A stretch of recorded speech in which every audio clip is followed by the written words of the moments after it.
भारत के महत्वपूर्ण बुनियादी ढांचे पर साइबर हमलों का बढ़ता खतरा। सरकारी प्रणालियों को लक्षित करने वाले साइबर हमलों की बढ़ती संख्या। साइबर सुरक्षा के लिए एक स्वदेशी समाधान की तत्काल आवश्यकता। साइबर सुरक्षा खतरों से निपटने के लिए भारत की तैयारी का प्रदर्शन। माया ओएस का विकास भारतीय रक्षा अनुसंधान और विकास संगठन डॉ द्वारा किया गया है। Centre for development of advanced computing (CDAC) ने भी माया ओएस के विकास में योगदान दिया। राष्ट्रीय सूचना विज्ञान केंद्र (NIC) ने माया ओएस के विकास में भी महत्वपूर्ण भूमिका निभाई। माया ओएस के विकास में DRDO, CDAC और NIC का सहयोग दर्शाया गया है। यह सहयोग एक सुरक्षित और आत्मनिर्भर ऑपरेटिंग सिस्टम बनाने के उद्देश्य से किया गया है। माया नाम का महत्व संस्कृत शब्द भ्रम से लिया गया है। यह सरकार के कंप्यूटरों को संभावित साइबर खतरों से बचाने के लिए सुरक्षा की एक भ्रामक परत बनाने की क्षमता का प्रतीक है। माया एक भ्रम की परत बनाकर साइबर हमलों से बचाव करती है।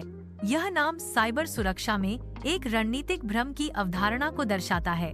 माया का उद्देश्य साइबर अपराधियों को भ्रमित करना और उन्हें गलत दिशा में ले जाना है। इस प्रकार माया सरकार के कंप्यूटरों की सुरक्षा को सुनिश्चित करती है। माया ओएस का विकास 2021 में शुरू हुआ। माया ओएस का विकास लगभग 6 महीनों में पूरा हो गया। यह समय रेखा माया ओएस के विकास की शुरुआत और समाप्ति को दर्शाती है। विकास की प्रक्रिया को स्पष्ट रूप से दिखाने के लिए समय रेखा का उपयोग किया जाता है। यह समय रेखा माया ओएस के विकास के उद्देश्य को स्पष्ट करती है। समय रेखा माया ओएस के विकास की गति और दक्षता को दर्शाती है। यह परियोजना भारत की व्यापक आत्मनिर्भर पहल के अनुरूप है। इसका उद्देश्य घरेलू नवाचार को बढ़ावा देना है। यह डेटा संप्रभुता सुनिश्चित करता है। यह पहल भारत को आत्मनिर्भर बनाने में मदद करती है। विदेशी निर्भरता को कम करने के लिए इन हाउस विकसित ऑपरेटिंग सिस्टम का उपयोग करना वाणिज्यिक सॉफ्टवेयर पर निर्भरता को कम करता है। इन हाउस ओएस विकास से सुरक्षा कमजोरियों का खतरा कम होता है जो विदेशी निर्मित सॉफ्टवेयर के साथ आता है।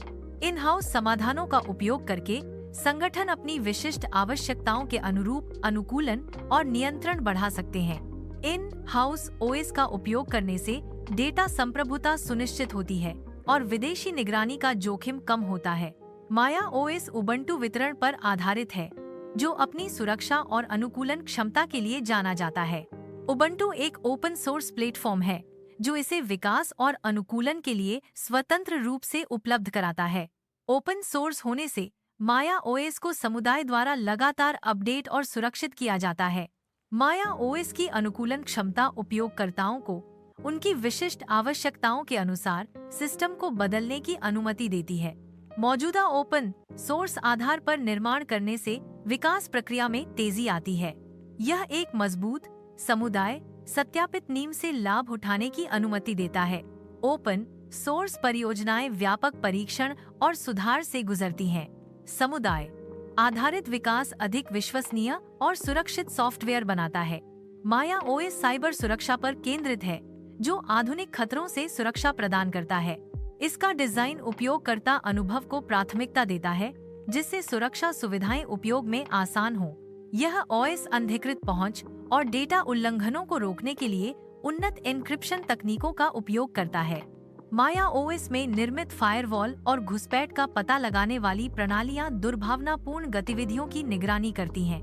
यह ओएस नियमित सुरक्षा अपडेट प्रदान करता है, जो उभरते खतरों से सुरक्षा सुनिश्चित करता है। माया ओएस के साथ उपयोगकर्ता सुरक्षा से समझौता किए बिना एक सहज और सुरक्षित कंप्यूटिंग अनुभव का आनंद ले सकते हैं। लिनक्स आधारित आर्किटेक्चर एक मोनोलिथिक कर्नेल का उपयोग करता है। यह कर्नेल सभी मुख्य सिस्टम कार्यों का प्रबंधन करता है। मोनोलिथिक कर्नेल में सभी सिस्टम सेवाएं एक ही मेमोरी स्पेस में चलती हैं। यह डिजाइन प्रदर्शन को बढ़ाता है, लेकिन सुरक्षा जोखिम भी पैदा करता है। कर्नेल सीधे हार्डवेयर के साथ इंटरैक्ट करता है। लिनक्स आधारित सिस्टम में डिवाइस ड्राइवर कर्नेल का हिस्सा होते हैं। माइक्रोसॉफ्ट विंडोज का यूजर इंटरफेस विंडोज वातावरण के आदि उपयोगकर्ताओं के लिए एक सहज संक्रमण की सुविधा प्रदान करता है। विंडोज समानता को सावधानीपूर्वक डिजाइन किया गया है। यह डिजाइन विंडोज के आदि उपयोगकर्ताओं के लिए एक सहज अनुभव सुनिश्चित करता है। विंडोज यूजर इंटरफेस का लक्ष्य परिचितता और उपयोग में आसानी को बनाए रखना है। विंडोज वातावरण में यूजर इंटरफेस एक महत्वपूर्ण भूमिका निभाता है। चक्रव्यूह महाभारत से प्रेरित एक स्वदेशी सुरक्षा प्रणाली बहु स्तरीय रक्षात्मक बाधा के रूप में कार्य करती है। यह प्रणाली महाभारत के चक्रव्यूह की तरह दुश्मनों को भ्रमित और फंसाने के लिए डिजाइन की गई है। चक्रव्यूह एक रणनीतिक सैन्य गठन है जो दुश्मनों को रोकने और उन्हें उलझाने के लिए कई परतों का उपयोग करता है। यह स्वदेशी प्रणाली देश की सुरक्षा को मजबूत करने और दुश्मनों के खिलाफ एक मजबूत रक्षा प्रदान करने में मदद करती है। सुरक्षा परत उपयोगकर्ता और इंटरनेट के बीच एक आभासी अवरोध बनाती है। यह सुविधा साइबर अपराधियों के संवेदनशील डेटा तक पहुंचने के प्रयासों को अवरुद्ध करती है। आभासी परत एक सुरक्षात्मक तंत्र के रूप में कार्य करती है। यह संवेदनशील डेटा की सुरक्षा सुनिश्चित करता है। पूर्ण डिस्क एन्क्रिप्शन मैलवेयर और अनधिकृत पहुंच से डेटा की सुरक्षा करता है। डिजिटल हस्ताक्षर डेटा की प्रामाणिकता और अखंडता सुनिश्चित करते हैं। बायोमेट्रिक प्रमाणीकरण अनधिकृत पहुंच को रोकने के लिए अद्वितीय जैविक विशेषताओं का उपयोग करता है। ये सुरक्षा सुविधाएं रैंसमवेयर और साइबर खतरों के खिलाफ एक मजबूत बचाव प्रदान करती हैं। ओपन सोर्स प्रकृति कोड में पूर्ण पारदर्शिता की अनुमति देती है। डेवलपर्स सुरक्षा की लगातार समीक्षा करने में सक्षम है। कोड की पारदर्शिता विश्लेषण और सुधार को बढ़ावा देती है। सुरक्षा समीक्षा में सामुदायिक भागीदारी विश्वसनीयता बढ़ाती है। लगातार समीक्षा से सुरक्षा कमजोरियों की पहचान और समाधान में तेजी आती है। सहयोगात्मक दृष्टिकोण कमजोरियों की पहचान करने और उन्हें संबोधित करने में अधिक प्रभावी है। बंद स्रोत प्रणालियों की तुलना में सहयोगात्मक प्रणालियां अधिक पारदर्शिता प्रदान करती हैं। खुले स्रोत में कई डेवलपर्स एक साथ काम करके सुरक्षा कमजोरियों को कम करते हैं। सहयोगात्मक दृष्टिकोण से सुरक्षा पैच और अपडेट तेजी से जारी किए जा सकते हैं। पारदर्शिता से कमजोरियों की पहचान और सुधार में तेजी आती है। सहयोगात्मक सुरक्षा से सिस्टम अधिक मजबूत और सुरक्षित बनते हैं। अगस्त 2023 तक माया ओएस को भारतीय रक्षा मंत्रालय के भीतर सिस्टम पर स्थापित किया गया है। माया ओएस को रक्षा मंत्रालय के भीतर सिस्टम पर स्थापित किया गया है। भारतीय रक्षा मंत्रालय के भीतर सिस्टम पर माया ओएस स्थापित है। अगस्त 2023 तक माया ओएस भारतीय रक्षा मंत्रालय में उपयोग में है। रक्षा मंत्रालय के भीतर सिस्टम पर माया ओएस का उपयोग किया जा रहा है। भारतीय रक्षा मंत्रालय में माया ओएस स्थापित किया गया है। भारतीय सेना, नौसेना और वायुसेना सभी इंटरनेट से जुड़े सिस्टम के लिए एक पूर्ण संक्रमण का लक्ष्य रखते हुए ऑपरेटिंग सिस्टम को अपनाने की योजना बना रही हैं। यह संक्रमण सभी सुरक्षा प्रोटोकॉल को मजबूत करने और साइबर सुरक्षा खतरों को कम करने के लिए डिजाइन किया गया है। नया ऑपरेटिंग सिस्टम एक एकीकृत और सुरक्षित संचार नेटवर्क प्रदान करेगा। यह परिवर्तन सूचना साझा करने और अंतर सेवा समन्वय को सुव्यवस्थित करेगा।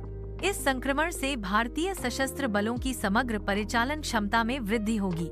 मजबूत सुरक्षा प्रोटोकॉल साइबर हमलों के प्रभाव को कम करते हैं। लक्षित हमलों के प्रति संवेदनशीलता को कम करने के लिए बहु-स्तरीय सुरक्षा दृष्टिकोण महत्वपूर्ण है। नियमित सुरक्षा ऑडिट और भेद्यता आकलन रक्षा नेटवर्क की कमजोरियों की पहचान करने में मदद करते हैं। सुरक्षा उपायों को लगातार अपडेट और अनुकूलित करने से विकसित हो रहे साइबर खतरों से बचाव होता है। माया ओएस का लक्ष्य अन्य सरकारी कार्यालयों में विस्तार करना है। रेलवे जैसे महत्वपूर्ण बुनियादी ढांचे में माया ओएस का विस्तार किया जाएगा। बिजली संयंत्रों में माया ओएस को एकीकृत करने की योजना है। माया ओएस सरकारी कार्यों में दक्षता और सुरक्षा बढ़ाने का लक्ष्य रखता है। माया ओएस के साथ सरकारी सेवाओं को अधिक सुलभ और पारदर्शी बनाया जाएगा। माया ओएस का कार्यान्वयन सरकार के डिजिटलीकरण की दिशा में एक महत्वपूर्ण कदम है। संगत सॉफ्टवेयर और अनुप्रयोगों का एक व्यापक पारिस्थितिकी तंत्र बनाने का दीर्घकालिक लक्ष्य है। इस पारिस्थितिकी तंत्र की क्षमताओं को बढ़ाने के लिए एआई और मशीन लर्निंग जैसी उन्नत तकनीकों को शामिल किया जा सकता है। एआई और मशीन लर्निंग के एकीकरण से सॉफ्टवेयर की कार्यक्षमता और दक्षता में सुधार होता है। संगत सॉफ्टवेयर का पारिस्थितिकी तंत्र विभिन्न उपकरणों और प्लेटफार्मों पर निर्बाध रूप से काम करता है। यह पारिस्थितिकी तंत्र सॉफ्टवेयर विकास और नवाचार को बढ़ावा देता है। माया ओएस स्वदेशी ऑपरेटिंग सिस्टम बनाने का भारत का पहला प्रयास नहीं है।